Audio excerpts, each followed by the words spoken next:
안녕하세요. 몇 년 후면 60을 바라보는 평범한 50대 여성입니다. 평소에 집안일하면서 많이 듣고 있어요. 저도 오늘은 혼자 품고 있었던 이야기 하나 꺼내보려고요.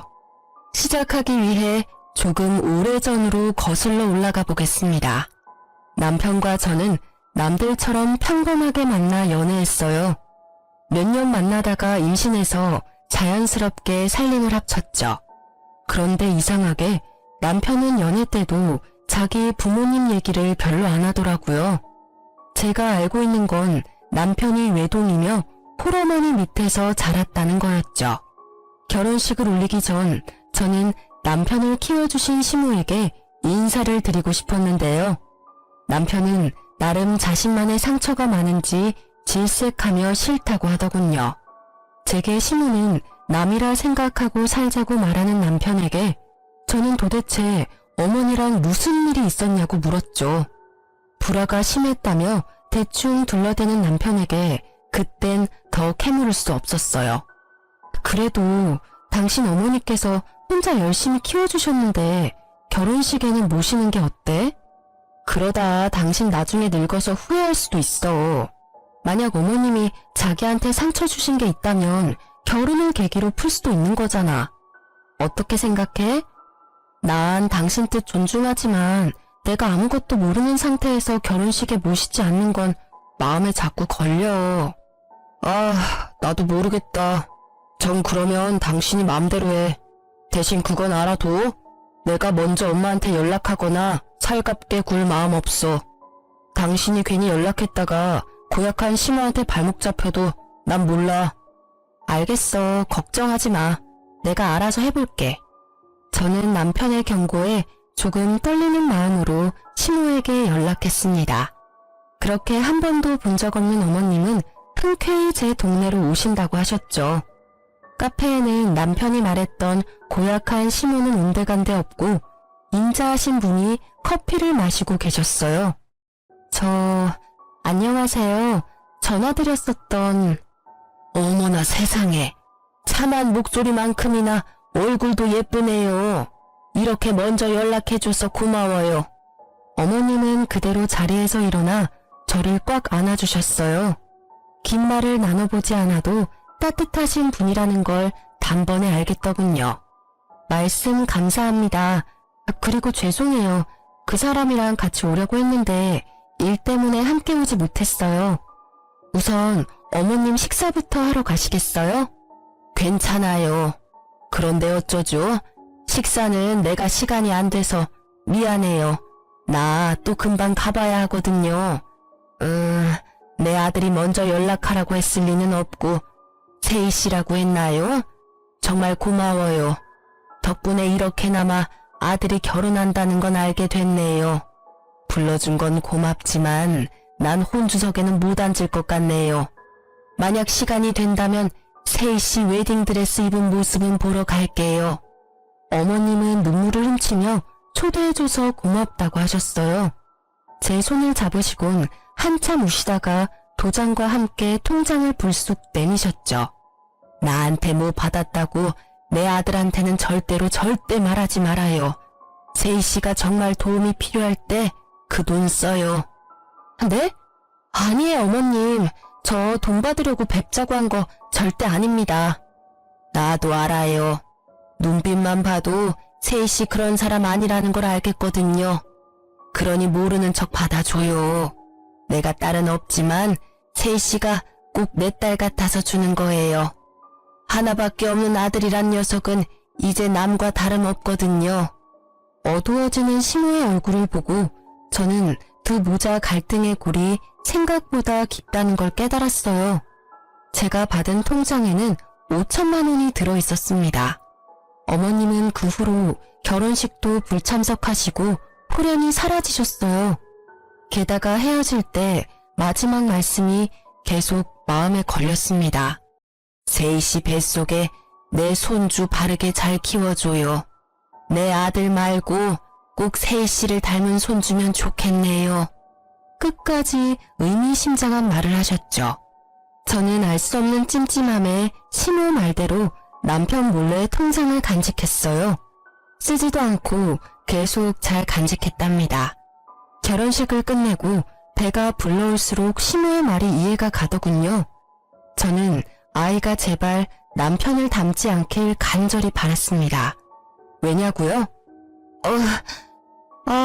요즘 입덧이 계속 심하네. 아씨, 또야? 밥맛 떨어지게. 넌 어떻게 내가 숟가락만 들면 토하는 신용이냐? 방금 뭐라고 했어? 배가 점점 불러오자 저는 입덧을 매우 심하게 했어요. 남편은 그런 저를 노려보며 신경질을 부리더군요. 네가 입덧할 때마다 엄청 비위상한다고. 아니 그럴 기미가 보이면 화장실 가는 신용이라도 하던가. 뻔뻔하게 왜 사람 밥 먹을 때마다 덩달아 구역질나게 하는 거야? 제발 나 밥 좀 편하게 먹자. 지금 내가 잘못 들은 거 아니지? 당신 그게 임신한 부인한테 할 소리야? 잘못 들은 거 아니야. 안 되겠다. 너 앞으로 밥 따로 먹어. 나 밥 다 먹고 난 뒤에 먹던가. 요즘 내 얼굴 수척한 거 안 보이냐? 밤에는 남편 잠도 못 자게 쉼없이 뒤척거리고 매번 밥 먹을 때마다 헛구역질이나 하고 너 때문에 무진장 스트레스 받는다고. 네가 임신했다고 이렇게 진상 부릴 줄 알았으면 애도 안 가졌어. 너 말 다 했어? 네가 나만큼 스트레스 받고 나만큼 힘들어? 난 임신한 후로 온몸이 쑤시고 내 몸이 내 몸 같지 않다고. 내 입덧 때문에 당신 밥맛 없으니까 밥을 따로 먹으라고? 서럽다 정말.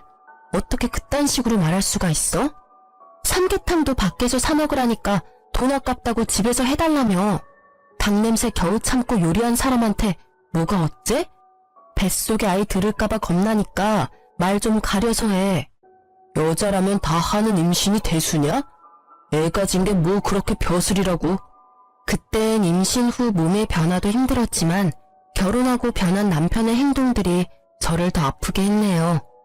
입덧이 정말 심할 때는 과일만 먹을 수 있었는데요. 남편은 제가 과일 사다 놓은 거 보고도 짜증을 내더라고요. 난 과일 좋아하지도 않는데 뭘 이렇게 많이 샀어. 그나마 과일이 입덧 없어서. 네가 먹고 싶으면서 샀으면서 참 핑계도 가지가지다. 아니 내 입으로 들어가는 건 없는데 이게 다 얼마치야? 에이씨 돈 아까워 죽겠네. 생활비 좀 아껴 써. 밖에서 돈 버는 남편 호구로 보지 말고. 입덧한다고 하도 뭐라 하길래 과일 먹으면 좀 나아서 사놓은 거야. 아님 내가 굶을까? 굶기를 바라고 계속 그렇게 시비 거는 거지? 오버하지 마. 누가 굶으래? 가만 보면 너 나만 되게 나쁜 사람 만든다. 내가 언제 너한테 밥 먹지 말고 과일 먹으랬어? 난 단지 역겨우니까 따로 먹으라 했을 뿐이야. 역겨워? 야, 내가 바깥에서 임신하고 왔니? 내 뱃속 아이 너랑 나의 아이야. 임신해서 고생하는 부인한테 뭐가 어째? 내가 마음에 안 들면 내 돈도 쓰지 마. 앞으로 생활비 일절 없어. 남편은 싸움 이후로 생활비도 입금하지 않더군요. 저는 육아휴직 중이라 모아둔 돈으로 생활했어요. 남편은 혼자 저녁을 먹고 들어오더라고요. 제가 고기를 별로 좋아하는 편도 아닌데요. 한날은 소갈비가 그렇게 먹고 싶더라고요. 저는 마트에서 양념된 불고기를 사며 애써 먹고 싶은 걸 참기도 했어요. 참 서러웠죠. 그때 마침 시무가 줬던 통장이 떠올라서 꺼냈는데요. 자세히 보니 통장에 전화번호가 적혀 있더라고요. 시무의 전화번호 같아서 저는 홀린 듯 전화했어요. 여보세요? 네, 땡땡땡 변호사 사무실입니다. 변호사요? 네, 누구시죠? 자초지종 시무와 통장 얘기를 했더니 변호사는 제 이름을 알고 있었어요. 자기 번호를 저장하고 도움이 필요하면 꼭 연락하라더군요. 저는 정말 남편과 이혼이라도 해야 하나 생각했습니다. 시모가 왜 제게 변호사 번호를 남겼는지도 의문이었어요. 남편과의 불화를 친정 부모님께 차마 말 못해서 시모에게라도 이야기해보려고 했는데요. 시모께서 자신의 연락처는 안 남겼더라고요. 그러다 마침 친정 부모님이 저희 집에 오셨어요. 아니 너는 임신한 애가 왜 이렇게 말랐니? 엄마, 아빠. 저는 서러움에 흐느끼며 그동안 있었던 일을 부모님께 털어놓았습니다. 괘씸한 놈, 내 딸 고생 안 시킨다더니 너 당장 이혼해라. 네가 뭐가 아쉬워서 그딴 놈이랑 살아? 당장 이혼하라는 아빠를 겨우 진정시키고 엄마는 제게 물었어요. 엄마 아빠는 네가 이혼해도 괜찮아. 아이 키우는 것도 엄마 아빠가 도와줄게. 그런데 네 생각은 어때? 김서방이랑 계속 살고 싶어? 아, 괘씸해서 이혼하고 싶다가도 아이한테서 아빠를 뺏고 싶지는 않아. 엄마는 제 생각이 그렇다면 도와주신다 했어요. 남편에게 참교육을 시켜주신다 하셨죠. 곧바로 부모님은 짐을 챙겨오셔서 제 옆에 붙어 계셨어요. 친정 부모님께서 집에 눌러 앉으셨어도 남편이 뭐라 할 수도 없었던 게 친정 부모님이 신혼집을 해주셨거든요. 그렇게 매일 엄마 아빠는 제가 먹고 싶은 음식 해주시는 것에만 집중하셨어요. 오늘은 뭐가 먹고 싶은지, 요즘 제철 음식은 무엇인지 그런 재미로 사셨죠. 맛있는 음식을 하면 남편 몫은 절대 안 남기고 셋이 먹었습니다. 남편도 자기가 한 짓이 있으니 뭐라 말도 못하고 친정엄마 곁을 맴돌더라고요. 장모님, 오늘은 아구찜 냄새가 나네요? 아구찜 하셨어요? 볼집 맛집이 있다길래 멀리 가서 사왔어. 우와, 대구 볼찜이요? 제가 엄청 좋아하는 거 어떻게 하시고? 응? 어쩌나? 뱃속에 손주가 얼마나 먹성이 좋은지 자네 몫은 따로 없어. 그래요? 근데 자네 들어오자마자 갈비 냄새가 진동을 하네. 오늘 갈비 먹었어? 네, 저 오늘 회식했거든요. 자넨 세이가 갈비를 얼마나 좋아하는데 포장도 안 해왔나? 그게 한다는 게 부장님이 하도 진상을 부리셔서 깜빡했지 뭐예요? 아직 젊은데 배가 왜 이렇게 나온 거야? 관리를 좀 해야겠다. 어째 임산부인 내 딸보다 배가 나온 것 같다? 그러게 말이에요. 아니 임신은 김서방이 했어? 남들이 보면 욕해. 우리 세이는 임신한 티도 안 나게 말랐는데 말이야. 제가 요즘 야근이 많아서 야식을 좀 먹었더니 배가 좀 나왔네요. 그리고 김서방, 아무리 회사일 바쁘다지만 주말에는 집안일 거들어야지. 애 태어나고 나면 일이 더 많을 텐데 어떻게 그렇게 무심해? 지금부터 미리미리 나한테 살림 배워. 친정엄마께서는 남편이 쉬는 날이면 설거지는 물론이고 빨래, 청소까지 남편을 쉬지 못하게 부려먹었어요. 물론 그러면서도 절대 겸상은 안 했죠. 밥은 김서방이 알아서 해먹어. 다 늙은 우리는 세이 챙기기도 힘들어. 네? 알겠습니다. 엄마 아빠께서는 매일 눈에 쌍심지를 켜고 남편의 행동을 지켜보셨죠. 그리고 주말이면 저를 데리고 나가서 보양식을 먹이셨어요. 부모님의 노력 덕에 저는 진짜 임산부처럼 오동통하게 살이 올랐죠. 제 아들이 참 효자인 게 입덧도 시간이 지나니 싹 사라졌거든요. 그렇게 시간이 흘러 남편의 생일날이 됐어요. 남편은 혼자 술에 취해 들어와서 꼬장을 제대로 부리더군요.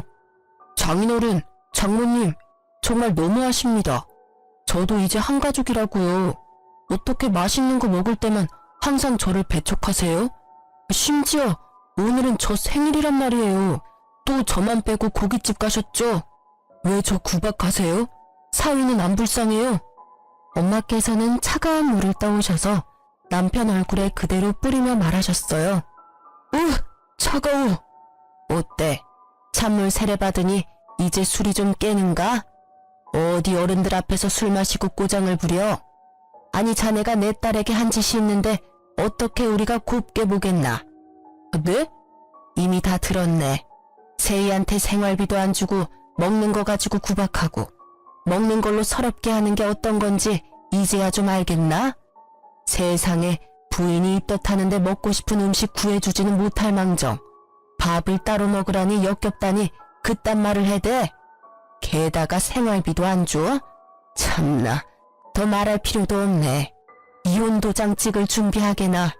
우리가 사준 이 집에서도 당장 짐 챙겨서 나가고. 장인어른, 장모님, 제가 잘못했습니다. 제가 죽을 죄를 지었어요. 회사 일이 너무 힘들고 스트레스 받아서 잠시 정신 나갔었습니다. 아시잖아요. 제게 가족이라고는 세이랑 장인어른, 장모님 뿐입니다. 제가 갈 데가 어디 있어요. 앞으로 잘할 테니 저 한 번만 봐주세요. 여보, 내가 정말 미안해. 내가 정말 돌았었나봐. 제발 용서해주라. 응? 남편은 울면서 친정 부모님과 저에게 빌었어요. 무릎 꿇고 싹싹 비는데 저도 눈물이 터지더군요. 왜 내게 그렇게 못나게 굴었을까 생각하다가도 짠하기도 하더군요. 친정 부모님께서는 이번이 처음이자 마지막 기회라고 말씀하셨어요. 한 번만 더 딸 눈에 눈물 나는 일 생기면 얄짤없다고요. 그러자 남편은 행동이 180도 바뀌더군요. 제가 입덧하면 쪼르르 달려와서 괜찮냐고 하고요. 자기 입으로 들어가는 것보다 제 입으로 들어가는 걸 우선시하더군요. 그동안 주지 않았던 생활비도 한꺼번에 입금받았고 그 뒤로는 매달 생활비 꼬박꼬박 잘 입금하더라고요. 이혼 위기는 그때 딱 한 번이었습니다. 사람들은 바보같이 왜 봐주냐고 할지 몰라도요. 이후로 뭐 큰일 없이 남편과 불화 없이 꽤 잘 살아왔다고 자부해요. 그런데 남편은 또 나이가 들자 더 큰 상처를 제게 돌려주더군요. 애초에 사람은 쉽게 안 바뀌고 악한 게 남편의 숨길 수 없는 본성이었을까요? 저는 40대에 갑상선암 수술을 했어요. 초기에 운 좋게 발견해서 그나마 다행이었죠. 그날은 처음으로 정기검진을 하러 가는 날이었는데요. 시간이 지나도 그날이 잊혀지지 않네요. 당신 내일 검진 혼자 가. 같이 가주는 거 아니었어? 그럼 연차는 왜 쓴 거야? 내가 나이 들어서 병든 마누라 뒷바라지까지 해야 해? 착각하지 마. 약속 있어서 연차 쓴 거니까. 뭐? 병들었다니 어떻게 그딴 식으로 말해?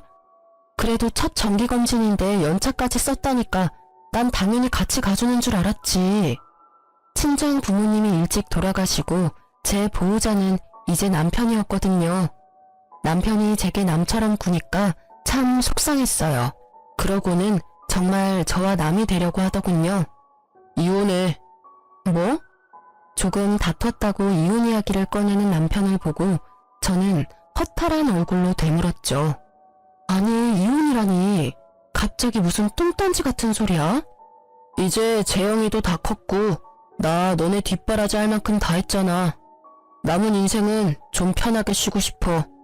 나도 온전한 내 인생 살고 싶다. 황혼 이혼 다들 하잖아. 이혼하자. 여보, 왜 그래? 우리가 그렇게 나이 많이 먹은 것도 아니고 이제야 40 중반 바라보잖아. 근데 황혼 이혼이라니. 더군다나 재영이 아직 대학교 졸업도 안 했고 결혼도 안 했어. 당신 이혼 소리 나올 만큼 내가 힘들게 했던 거야? 아님 정말 내가 아팠던 것 때문에 나 버리려는 거야? 그것도 아니라면 혹시 나 몰래 바람이라도 났니? 바람 같은 소리 하네. 근데 솔직히 바람 피고 싶었어. 당신 매력 없어진 지 오래거든. 나도 남자야. 퇴근하고 집에 오면 웬 낯선 아줌마가 나를 반기는데 좋겠어? 너 아직 40대면서 자기 관리를 그렇게 못하면 어떡해? 5년 뒤 10년 뒤에는 너 어떤 모습이겠니? 정말 기대도 안 된다.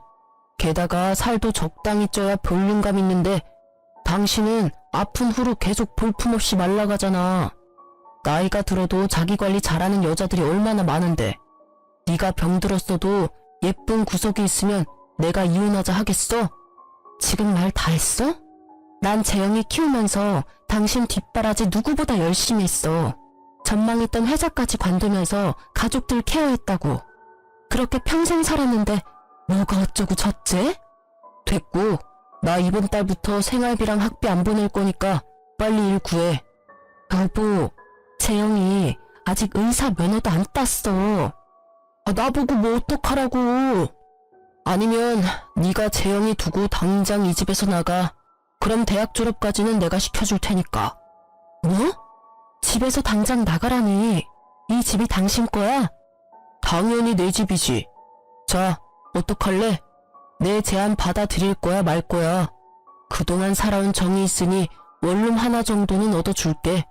대신 재영이한테는 네가 바람나서 나갔다고 말할 거야. 그래야 너와 내 연도 확실히 끊기고 재영이는 자연스럽게 공부 독하게 하겠지. 뭐? 내가 바람을 피다니 그게 말이 돼? 재영이가 믿을 것 같아? 아니, 그렇다 할 돈도 없고 직업도 없는 날 갑자기 내쫓으면 나보고 어떻게 살라고. 당신 우리 부모님이 얼마나 잘해줬는데 이러기야? 지금 생각해보면 나 부모 없다고 너네 엄마 아빠가 나를 얼마나 잡았냐? 갑자기 분하네. 어우, 열받아. 제가 오열하는데도 남편은 눈 하나 깜빡이지 않더군요. 집에서 나가라고 남편이 대쪽같이 굴자 저는 망연자실했습니다. 우선 간단한 짐이라도 챙겨서 나가려고 하는데 갑자기 나타난 아들이 저를 붙잡았죠. 알고 보니 남편과의 개싸움을 처음부터 지켜봤더라고요. 엄마, 나가지 마요. 아빠가 엄마한테 어떻게 이러실 수 있어요? 재영아, 너 언제 왔냐? 설마 다 들었어? 아, 내가 얼마나 너 서포트했냐. 그쯤 하면 됐지. 난 네 나이 때 아무런 도움 없이 여기까지 왔어. 다 들었으니 일주일 안으로 둘 다 내 집에서 나가. 앞으로 남은 공부는 네 엄마한테 시켜달라 하고. 아버지, 설마 저 공부하는데 돈 많이 들어서 그러세요? 제가 아르바이트라도 해서 제 학비 벌게요. 저는 괜찮으니까 엄마랑 이혼은 하지 말아주세요. 부탁이에요. 불쌍한 제 아들은 무릎을 꿇고 남편에게 애원하더군요. 자기는 알아서 할 테니 엄마는 버리지 말라고요. 남편은 그 모습마저 냉정하게 외면하더군요. 야, 너도 참 이기적이다. 힘들게 일하면서 너 여기까지 공부시킨 건 나야.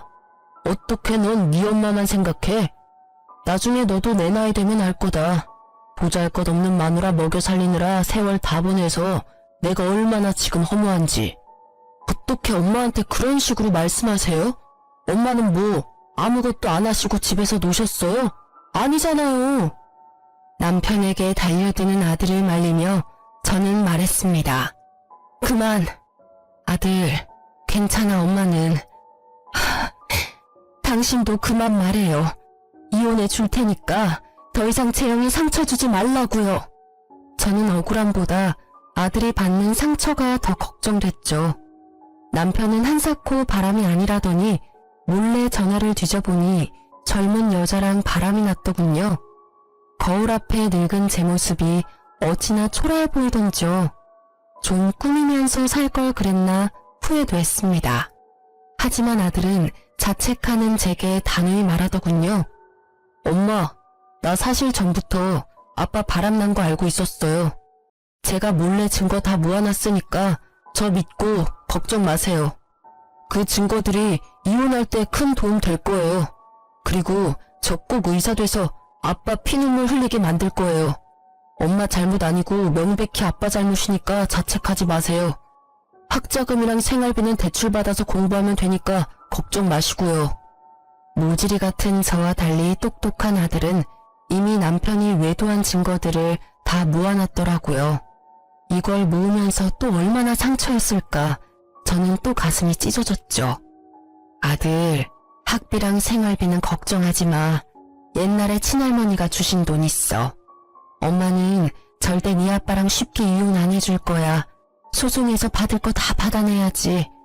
가족 소중한 줄 모르는 네 아빠 꼭 벌받게 할 거야. 친할머니요? 한 번도 본 적 없는 친할머니 이야기에 아들은 놀라서 눈이 커지더군요. 저는 그런 아들 손을 잡고 변호사 사무실에 찾아갔습니다. 신우가 소개해줬던 변호사는 처음 연락했을 때 이후로 별일 없냐고 1년에 한 번씩은 꼭 연락이 왔어요. 연락이 끊기지 않아 다행이었죠. 아니, 어떻게 이렇게 증거 수집을 잘하셨어요? 통화 녹음 파일, 문자 내역, 카드 내역서 다 잘 준비해 주셔서 저는 뭐 할 것도 없겠네요. 저희 아들이요. 먼저 눈치채고 차곡차곡 모았더라고요. 저 변호사님, 잘 좀 부탁드립니다. 네, 저만 믿으세요. 아드님이 훤칠하고 바르게 참 잘 크셨네요. 할머니께서 걱정 많이 하셨는데 좋아하시겠어요. 저 할머니랑은 연락할 수 없나요? 왜 저희랑 연락 끊고 사셨대요? 사실은 지난해에 돌아가셨어요. 어머님 앞으로 건물도 하나 남겨놓으셨고요. 네? 제 앞으로요? 어머님은 이미 돌아가셨더라고요.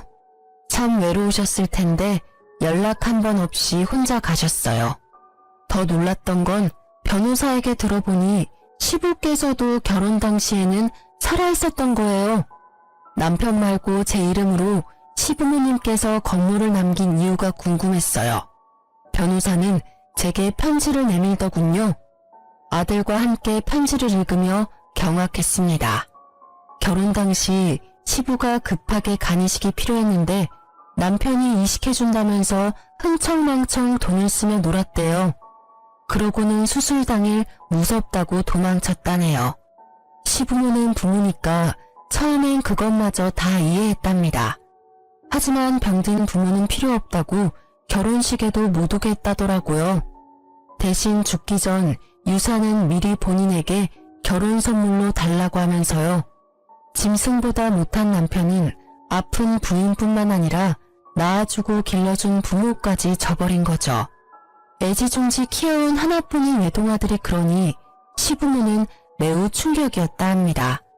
그러다 시부모는 결혼식에 오라고 찾아온 착한 예비며느리가 고맙고 걱정되어 가지고 있던 건물을 제게 남기셨대요. 변호사에게 부모도 버리는데 조강지쳐 안 버린다는 장담 못한다 말씀하시면서요. 어떻게 이런 날들까지 시부모께서 예측하셨나봐요. 결혼할 때 진작 집안 사정을 말해주시지 원망스러웠지만 이미 돌이킬 수 없는 일이니 저는 감사히 시부모의 유산을 받기로 했습니다. 남편의 실체를 알고 저와 아들은 남편을 평생 손절하기로 마음먹었죠. 변호사는 이미 시모에게 받을 만큼 수임료 다 받았으니 도와준다고 하셨어요. 알고 보니 변호사분이 시모의 친구분 아드님이시더군요. 그렇게 이혼 소송을 걸자 남편은 제게 싹싹 빌더군요. 여보, 우리 소송까지는 하지 말자. 응? 이거 완전 진흙탕 싸움이잖아. 내가 아들 졸업까지 시켜준다니까. 소송 취하하고 우리 곱게 헤어지자. 우는 척 하지 마. 가증스러운 연기 다 티나거든. 내가 누구 좋으라고 소송을 취하하겠니? 두고 봐. 너 네가 가진 게 다 네 건 줄 알고 살았지? 내가 그동안 살림한 거 월급으로 환산하면 얼마일 것 같아? 그리고 우리 부모님이 주신 집도 팔아서 홀라당 네 명의로 했잖아. 내가 반드시 내 거 다 빠짐없이 되찾아올 거야. 여보, 진짜 왜 이래? 당신답지 않게. 나다운 게 뭔데? 아, 너한테 호구 잡히는 게 나다운 거야? 나야말로 너 떠나서 내 인생 찾을 거야. 두고 봐. 이런 미친, 곱게 늙어야지. 퇴, 정신 차려. 네가 뭔 수로 날 이길 건데? 돈은 있고? 네 아들 의사는커녕 졸업도 못할 거다. 내가 너네 모자 10원 한 푼 지원해주는지 봐라. 남편은 제가 자기 맘대로 컨트롤이 안 되니 악담을 퍼붓더군요. 악귀에 쓰인 듯 남편의 눈이 희번득하는데 오만정이 다 떨어지더라고요. 그동안 이런 사람이랑 살아왔구나. 오싹했어요. 변호사님은 이미 승소율이 높은 유명하신 분이고 남편에게 유책 사유가 있었기에 저는 소송에서 이길 분위기였어요. 남편은 자기 재산 저한테 다 빼앗길까봐 뒤늦게 싹싹 빌었어요. 위자료에 재산 분할까지 하면 자기한테 남는 게 별로 없으니까요. 여보, 내가 잘못했어. 잠시 내가 미쳤었나 봐. 당신 아프면 간호해줄 사람 나밖에 없잖아. 아들이 나중에 당신 간호해줄 것 같아? 뭘 믿고 이래? 제발 우리 이혼 없었던 일로 하자. 내가 앞으로 잘할게. 알잖아, 내가 2번 실수 안 하는 거. 예전에도 당신 서운하게 했을 때 고쳤잖아. 지금도 고칠 수 있어, 어림없는 소리 하지 마. 내가 말했지? 내 거 다 찾아올 거라고. 가진 거 다 뺏겨도 그 여자가 널 받아줄까? 여보, 제발. 남편의 두 얼굴을 이제 잘 알기에 저는 더 이상 속지 않았습니다. 다행히 전 집도 되찾고 재산 분할도 했으며 위자료도 받았죠. 더 이상 남편과 산 집에서 살기 싫어서 되팔았어요. 시부모가 주신 건물도 팔아서 아들과 함께 새 아파트로 이사했죠. 하지만 전 남편은 얄밉게도 저와 헤어지자마자 상간녀랑 합쳤더라고요. 아들은 아직 아빠가 벌을 덜 받은 것 같다고 울분을 토했죠. 저는 아들을 달래며 우리가 잘 사는 게 복수라고 말했어요. 하지만 하늘의 뜻인지 곧 남편에게 제대로 복수할 기회가 찾아왔습니다. 여보세요? 여보라니? 당신이야? 이혼한 지 언젠데 날 그렇게 불러. 너 재혼까지 했다며. 미안하다. 입에 붙어버려서. 세희야, 내 이름 부르지 마. 소름 돋으니까. 전화번호 바꿔야겠다. 내 번호 아직도 아닌 줄 몰랐네. 잠깐만, 세희야, 내 말 좀 들어줘. 나 재영이 좀 만날 수 있을까? 뭐? 네가 뭔데 내 아들을 만나? 내 아들이기도 하잖아. 웃기네. 조강지처랑 아들 버리고 간 게 누군데? 내가 다 잘못했어. 그런데 나 얼마 못 살아. 재영이 내 하나뿐인 아들 얼굴은 보고 가야지 않겠어? 뭐? 또 무슨 개수작이야. 죽는다고? 들어본 적 없는 전 남편의 떨리는 목소리에 저는 뭔가 직감했어요. 나 가남이야. 죽기 전 소원이야. 제발 재영이 한 번만 만나게 해줘. 내 연락은 죽어도 안 받더라. 보고 싶어서 학교 찾아갔는데 만나주지 않아서 얼굴도 못 봤어.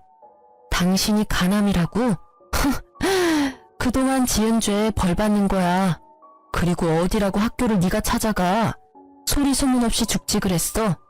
다신 멋대로 재영이 찾아갈 생각하지 마. 안 찾아갈 테니까 재영이한테 한 번만 내 얘기해줘. 부탁이야. 저는 고민됐어요. 찢어 죽이고 싶은 전 남편이지만 막상 죽음이라는 단어 앞에 판단이 잘 서지 않더군요. 너 무슨 속셈인지는 모르겠지만 혹여나 내 아들한테 상처 줄 생각하지 마. 그랬다가는 내가 가만 안 둬. 재영이 위해서 말은 해보겠지만 다 재영이 뜻대로 할 거니까 기대하지 마. 고마워. 정말 고마워, 세희야. 저는 아들 눈치를 보면서 전 남편의 상태를 조심스레 말했어요. 그랬더니 아들이 엄마, 내가 해결할게. 새엄마한테 인사도 할 겸 하고 웃었죠. 저는 아들이 다 계획이 있을 거라 믿고 보냈습니다. 지금부터는 전 남편 집에 갔다 온 아들한테 들은 그대로만 말씀드릴게요. 아들이 도착하니 전 남편과 상간녀는 낡은 빌라에 살고 있더랍니다. 전 남편 얼굴은 황토색처럼 누렇게 떠 있었대요. 상간녀가 울면서 하는 말이요. 만나러 와줘서 너무 고마워요. 재영씨라고 불러도 되죠? 아빠가 많이 아파요. 의대생이라면서요. 우리보다 잘할 거 아니에요. 우리 자기가 매일 이렇게 죽어가고 있는데 재영씨가 좀 도와주면 안 될까요? 새엄마는 검사 안 해봤어요? 이식을 못하는 거예요? 아님 해주기 싫은 거예요? 무슨 소리예요. 저야말로 누구보다 이 사람한테 간이식 해주고 싶어요. 다행히 저도 일치하는데 기왕이면 아들한테 받고 싶다잖아요. 본인이 원하는데 저보다는 아들이 해주는 게 낫죠. 게다가 저보다 건강하시고 또 같은 핏줄이잖아요. 정말 이대로 아버지 외면할 거예요? 나랑 엄마 버리고 가더니 벌 제대로 받으셨네요. 이제 와서 젊은 내 간이 탐나요, 아버지? 그러자 상간녀를 앞세워 아픈 척하던 남편은 아들의 바짓가랑이를 잡고 오열하더래요. 재영아, 아버지 정말 살고 싶어. 나 새삼 살게. 응? 제발 아빠 좀 살려주라. 하나뿐인 우리 아들. 전 남편은 자기 살고 싶다고 추하게 눈물 콧물 짜며 간이식 해달라고 아들 바짓가랑이를 붙잡고 늘어졌답니다. 새엄마가 해준다잖아요. 왜 옆에 떡하니 간 줄 사람 있으면서 날 불러요? 내 간이 그렇게 탔나요? 과연 반대 상황이었다면 아버지가 해주셨을까요?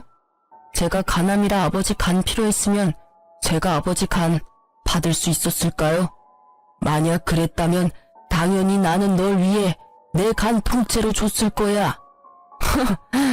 정말요? 내가 어떻게 하면 간이식 해줄래? 응?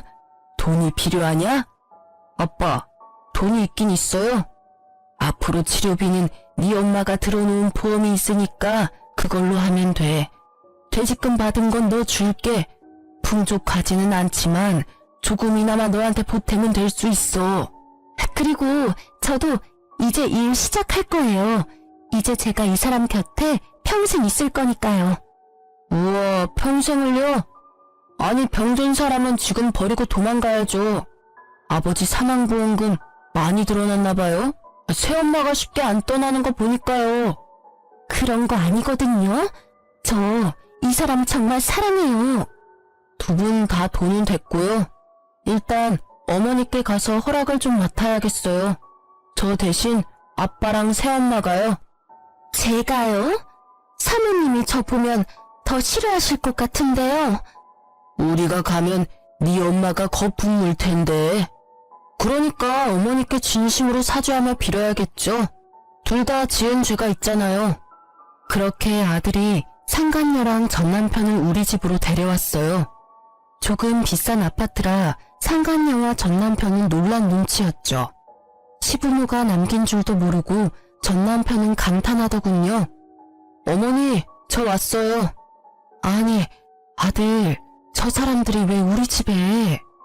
여보, 오랜만이야. 집이 꽤 좋네. 월세야? 내 돈으로도 이 집은 택도 없는데 어떻게 된 거야? 아버지, 자가예요. 어머니 명의로 된 자가요. 아니, 누가 여보야? 네 여보는 지금 네 옆에 있는 저 상간녀 아니야? 상간녀는 열받았는지 얼굴에 열이 확 올랐더군요. 말씀이 지나치시네요. 저희 커플 이제 엄연히 부부 사이거든요. 커플? 부부? 웃기고 있다. 넌 조용히 있어. 전 남편은 상간녀에게 소리를 꽥 지르고는 제게 나긋나긋 말했어요. 예전 버릇 난 못 주더군요. 혹시 나 몰래 장인어른이랑 장모님이 당신에게 뭐 남긴 거 있어? 왜? 새 아파트 보니까 군침 도냐? 됐고 여기가 어디라고 감히 니네가 들어와. 시부모가 남긴 재산인 줄 꿈에도 모르고 전 남편은 아파트를 보고 군침을 흘리더군요. 재영이가 부른 거야. 당신 허락 필요하다고. 허락? 무슨 허락? 나 간이식 미쳤어? 어디 내 귀한 아들 간을 빼가려고 해. 네가 인간이야? 저는 전 남편 머리채를 쥐고 마구 흔들었죠. 그러자 상간녀가 저를 말리면서 울부짖었어요. 우리 자기 건드리지 마요. 아픈 사람한테 이게 뭐 하는 거예요? 뭐? 맞을 짓 하니까 그렇지. 그럼 네가 대신 맞을래? 상간녀 머리채를 쥐고 그대로 바닥으로 내리꽂았죠. 무슨 아줌마가 이렇게 무식하게 힘이 세? 상간녀는 한 대 맞고 열받았는지 씩씩거리고 전 남편은 무릎을 꿇더라고요. 세희야, 나 살고 싶다. 너가 허락해주면 재영이가 나 간이식 해준대. 허락해주라, 어? 뭐? 절대 안 돼. 그러자 상간녀도 분위기를 파악했는지 전 남편 따라 무릎 꿇더군요. 경솔하게 행동해서 죄송해요. 이 사람 간이식 아드님이 해주신대요. 사모님이 허락해주신다면요. 제발 허락해주세요. 저 이 사람 없으면 못 살아요. 갑자기 무릎 꿇고 싹싹 비는 상간녀와 전 남편을 보고 저는 기가 찼어요. 뭐? 이런 미친 것들이 지금 뭐라는 거야? 엄마, 잠시만요. 저 믿으세요. 제가 설마 해주겠어요? 아들의 귓속말에 저는 고개를 끄덕이며 너가 하고 싶은 대로 하라고 했죠. 아들은 상간녀에게 보란 듯이 말하더군요. 난 엄마 아빠가 재결합하는 게 소원이에요. 그럼 아빠한테 제 간 떼드릴 수 있어요. 뭐라고? 절대 안 돼. 우리가 어떻게 한 몸이 됐는데. 여보, 우리 집으로 돌아가요. 내가 간이식 해준다고요. 너 네 엄마 닮아서 아주 영악하구나. 그래서 나 여기까지 데리고 온 거야? 넌 좀 빠져있어. 조용히 하라고. 상간녀가 그럴 수 없다고 펄쩍펄쩍 뛰자 전 남편은 정신 사납다고 상간녀의 뺨을 내리치더군요. 그리고는 조용히 하라고 경고했어요. 저는 그 모습에 웃음이 터졌죠. 여전하구나. 부인한테 막대하는 거. 어때요? 아프더니 저 인간 나 때보다 더 심해졌네. 난 그래도 맞은 적은 없거든요. 나 이까지 뺨 한 대 맞았다고 달라지는 거 없거든요? 신경 꺼요. 상간녀는 울먹거리고 재혼한 전 남편은 이혼하라는 아들의 말에 눈을 감고 생각하더군요. 아버지, 어떡하실 거예요? 새엄마랑 계속 살 거예요? 저희한테 돌아오실 거예요? 상간녀는 자신감에 차서 콧방귀를 끼더라고요. 우리 오빠가 다시 돌아갈 것 같아요? 우린 정말 진심으로 서로 사랑하고 있다고요. 더 이상 갈라놓으려고 하지 말고 간이식 안 해줄 거면 우리 오빠 희망 고문하지 말아요. 우린 흔한 불륜 따위가 아니라고요. 상간녀 혼자 드라마를 찍자 아들은 상간녀와 남편을 내쫓았어요. 이혼하고 다시 오세요. 그럼 아버지 부탁 받아드릴게요. 자기 아들 처음부터 간줄 생각도 없었으면서 괜히 우리한테 저러는 거예요. 우리 빨리 가요. 내가 이식해 줄 테니까요. 이게 뭐하는 짓이에요? 저는 그 둘에게 아깝지만 소금을 왕창 뿌려댔어요. 꽤 아팠을 거예요. 굵은 소금이었거든요. 재수 음부투니까 썩 꺼져. 그러고는 저는 아들에게 무슨 생각이냐고 물었죠. 아들, 엄마는 무서워. 너 도대체 무슨 계획인 거야? 엄마는 저 인간이랑 합칠 생각 추호도 없단다. 엄마, 그럴 일 없을 거니까 안심하세요. 난 저런 사람 아들인 게 정말 너무 창피해. 전부 되돌려줄 거예요. 엄마한테 상처 준 것도 할머니 할아버지한테 상처 드린 것도 잘못한 사람이 직접 다 갚아야죠. 엄마는 신경 쓰지 마요. 제가 다 알아서 할게요. 저는 똑똑하고 야무진 아들의 의견을 전적으로 믿기로 했습니다. 그리고 얼마 안가 정말 전 남편은 상간녀와 이혼하고 찾아왔습니다. 정말 30대인 상간녀의 간보다 염치도 없는지 20대인 아들 간이 더 탐났나 봐요. 여보, 아들, 나 이혼하고 왔어. 글쎄 그 못된 게 이혼이라고 떨어지자마자 집안에 내 물건 하나도 못 가져가게 해서 빈털터리로 나왔지 뭐야. 전 남편은 전보다 더 심해진 몰골이었어요. 무슨 자신감으로 빈몸으로 찾아온 건지 저는 속으로 놀랐죠. 그리고 뒤이어 상간녀까지 쫓아왔더라고요. 내 남편 내놔 이 쓰레기들아. 아니 오빠, 설마 했는데 진짜 여기로 온 거야? 나 버리고 여기서 잘 살 수 있을 것 같아? 저 사람들이 오빠 대접이나 해줄 것 같냐고. 마지막 기회야. 지금이라도 나한테 돌아와, 응? 오빠 나 진심으로 사랑하잖아. 쓰레기는 너지. 어디서 남의 집에 쳐들어와서 행패야? 그리고 애초에 내 남편이었잖아. 내 남편이 제자리에 되돌아온 걸 네가 뭔 자격으로 말을 못해? 제 옷을 붙잡고 늘어지는 상간녀를 보던 아들은 아버지, 보고만 계실 거예요? 전 남편은 저와 아들의 눈치를 보다가 현관까지 쫓아들어온 상간녀에게 침을 뱉더군요. 너 때문에 내가 되는 일이 하나도 없어. 너만 안 만났으면 여우 같은 것 남의 가정 파탄 내놓고 여기가 어디라고 와?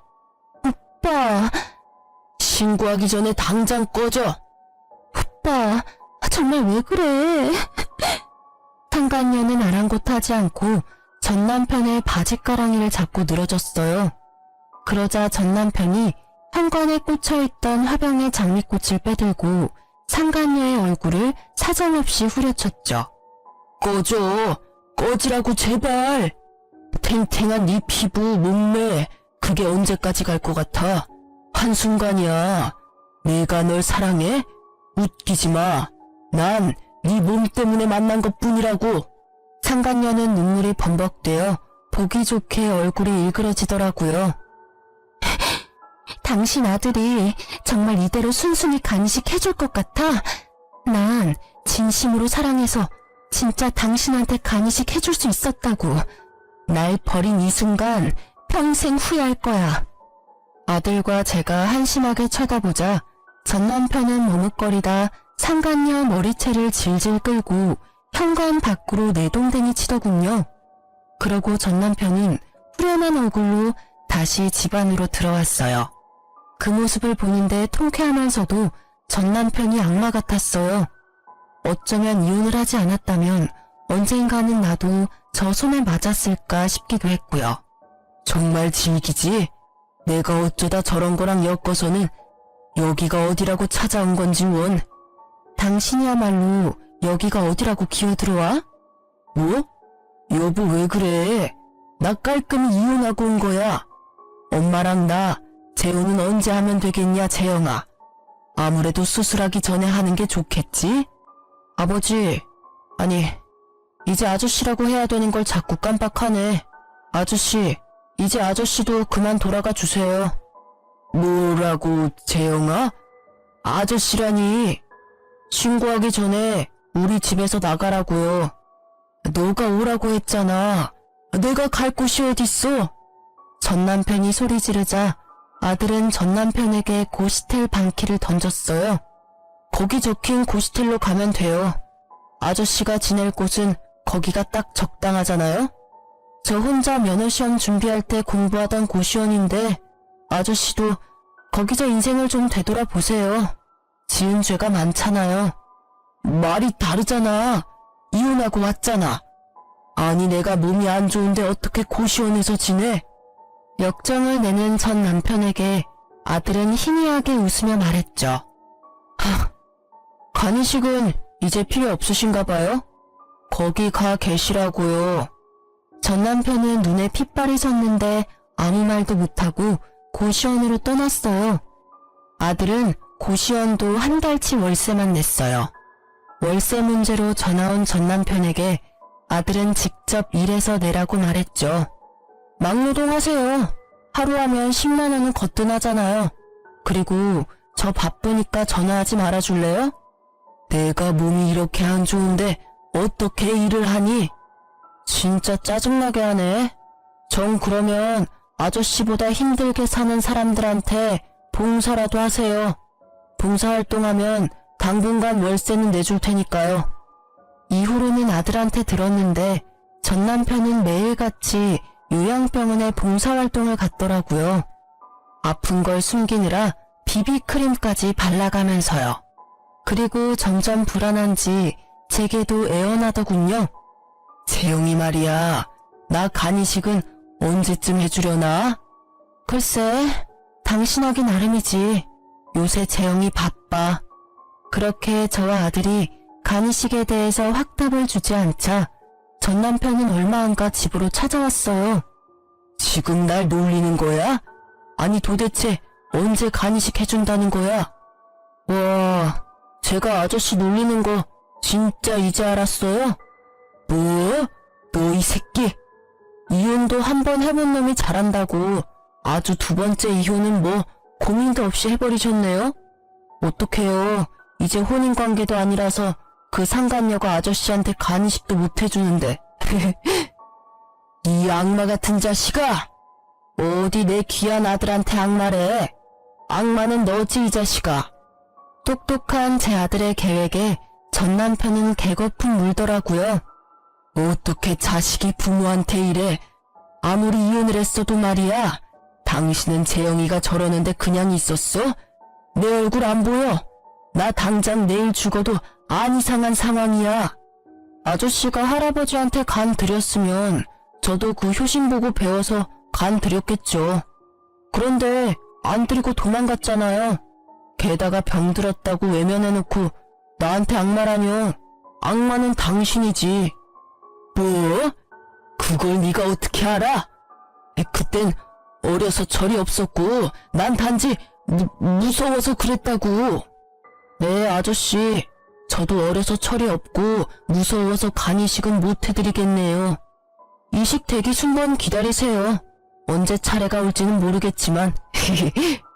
이런 미친. 화가 난 전 남편이 집에 있는 물건을 부수려고 들자 아들은 딱 한마디 했어요. 아저씨, 돈 있어요? 여기 물건들 다 비싼 거예요. 물어낼 돈 있냐고요. 너는 내 아들이야. 네 물건은 다 내 거야. 아들의 말에 전 남편이 발악하길래 저는 비웃으며 거들었어요. 당신 아들 거 아니야 그거. 전부 다 내 거야. 그러니까 함부로 손대지 마. 당신이랑 나 남남이잖아. 그거 알아? 이 아파트 어머님이랑 아버님이 나한테 남겨주신 거. 뭐? 장인어른이랑 장모님이? 아니요. 제 친할아버지 친할머니가요. 당신이 버린 당신 부모님이 이렇게 될 줄 아셨는지 내게 재산 남기셨더라고. 내놔. 처음부터 내 거였네. 다 내 거야. 이 집도 네 간도 다 내놔. 전 남편은 정신을 잃고 날뛰고요. 미리 신고한 덕에 경찰들이 왔어요. 전 남편은 계속 짐승처럼 울부짖더라고요. 저는 아랑곳하지 않고 경찰들에게 침착하게 말했어요. 전 남편인데 갑자기 찾아와서 행패를 부리네요. 아프더니 정신까지 어떻게 됐나 봐요. 여기 있는 물건들 다 내 물건이고 이제 이혼한 남남이니 꼭 법적으로 책임 물어주세요. 아들 역시 전 남편에게 한마디 했죠. 아저씨, 장례식 때 봬요. 거기서는 마지막으로 아들 노릇 해줄 테니까요. 나중에 변호사가 시부모님이 남겨주신 재산은 오로지 제 몫이라고 하자 전 남편은 망연자실하더군요. 여보, 제발 나 불쌍하지도 않아? 한 번만 봐줘라. 내 아들이 저렇게 무서운 애였어? 나 너무 소름 돋아. 소름 돋는 건 당신이야. 그리고 당신 닮지 않아서 내 아들은 너무 바르고 착해. 너무 착하고 바르니까 참지 못하고 악한 당신 벌 주는 거잖아. 그렇게 전 남편과의 인연은 정말 거기서 끝이 났습니다. 더 이상 저희 집에 찾아오지도 않더군요. 자기 몸뚱아리 하나 치료할 돈만 들고 있는 전 남편은 제가 들었던 전 남편의 보험을 물어보더군요. 저는 당연히 이혼할 때 제가 들어놓은 거 다 해약했죠. 그것도 모르고 전 남편은 보험금을 어느 정도 탈 줄 알았었나 봐요. 만약 이혼 안 했더라면 보험도 해약할 일 없었을 텐데 말이죠. 참 끝까지 어리석은 인간이라 생각했죠. 전 남편은 형편이 넉넉하지 않은데도 불구하고 살고자 하는 의지는 커 보였습니다. 퇴직금으로 집을 구하지는 않고 여전히 고시원에서 산다고 들었어요. 그 월세도 아까운지 무료급식 먹으며 떠돌이 생활 중이라고 아들을 통해 들었어요. 아들은 계속 자기 아빠가 벌을 제대로 받는지 감시하고 있었죠. 상간녀는 시간이 좀 흐르고 다시 제게 찾아왔더군요. 자신은 정말 사랑에 빠진 줄 알았다나 뭐라나요. 그건 사랑도 아니었고 추접한 불륜인 걸 이제 알았다고 뉘우치더라고요. 그 이후로 계속 눈이 돌아서는 저보고 재혼하자고 집착하더라고요. 그래서 스토커로 경찰에 신고했어요. 그래서 나보고 어쩌라고요. 난 당신이랑 이런 대화 나누는 것도 불편하고요. 2번 다시는 우리 집 찾아오지 마세요. 저 잘못했습니다. 정말 죽을 죄를 지었어요. 많이 후회하고 있어요.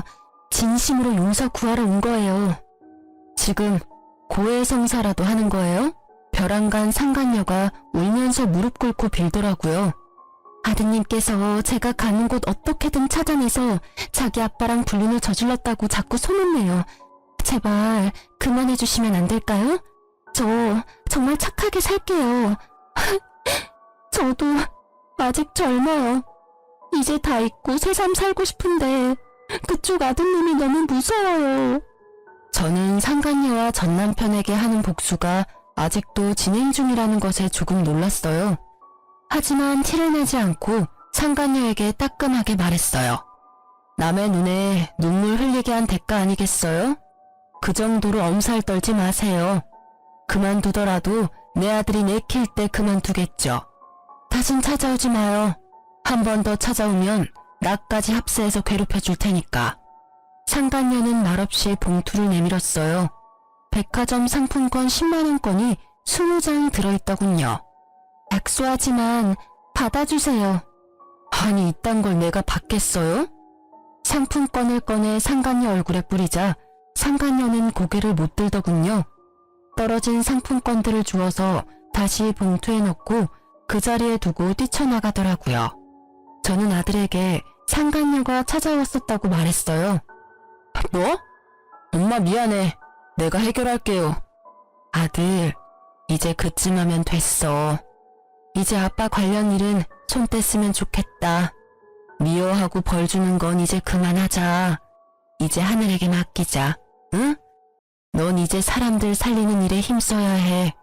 엄마는 네가 이런 가치 없는 일에 네 시간, 에너지 그만 쏟았으면 좋겠어. 엄마는 지금도 충분해. 너무 통쾌해. 그러자 아들 울면서 말했죠. 엄마, 정말 괜찮아요? 난 아직도 아빠, 아니 그 인간 죽이고 싶을 만큼 미워요. 엄마는 괜찮으니까 이제 그 마음 지우고 우리 삶 살자. 응? 그날 아들과 저는 부둥켜 안고 많이 울었습니다. 시간이 흘러 지금은 제 아들 어엿한 의사예요. 아직 인턴이지만 전 남편과 달리 정 많고 효심 깊고 봉사정신 투철한 의사죠.